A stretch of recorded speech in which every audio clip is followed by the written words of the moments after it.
বৃষ্টি জলাবদ্ধতায় নাকাল নোয়াখালী পৌরসভার ৭ নম্বর ওয়ার্ড, তলিয়ে গেছে রাস্তাঘাট, পানি ঢুকে পড়েছে বসতঘর, দোকানপাটে।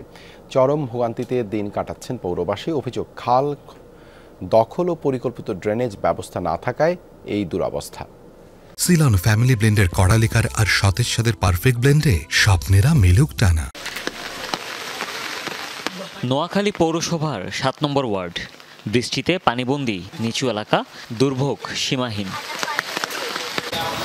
লক্ষ্মীনারায়ণপুর, সোনাপুর হাউজিং সহ বেশ কিছু এলাকা জলমগ্ন কয়েকদিন ধরেই। পানি ঢুকে আছে বসতঘর, দোকানপাটে, প্লাবিত রয়েছে জেলার গুরুত্বপূর্ণ সড়ক। এতে বাড়ছে দুর্ভোগ। প্রত্যেকটা সিজনে আমরা এইভাবে পানিতে কষ্ট করি।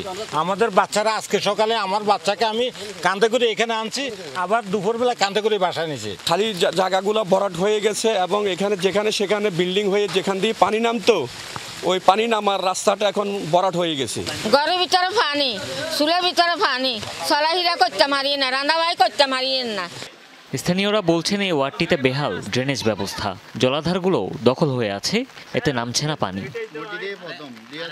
দুঃখের কথা কি বলবো, এই বর্ষার শুরুতে আমাদের এলাকার যে অবস্থা হচ্ছে, সামনে তো আরো বর্ষা আছে। এক সপ্তাহ যাবতে আমরা পানির কষ্ট করতেছি, আমাদের ব্যবসা বাণিজ্য আমাদের খুব লস হইতেছে। বারবার কাউন্সিলরকে বলার পরও কাউন্সিলর ড্রেনেজ ব্যবস্থা নিয়ে মেয়র মহোদয়ের সাথে কোনো আলোচনা করে নাই। একই কথা বলছে পৌর কর্তৃপক্ষ। পানি নামার একমাত্র খাল ছাগলমারা বেদখল হওয়ায় জলাবদ্ধতা কাটছে না।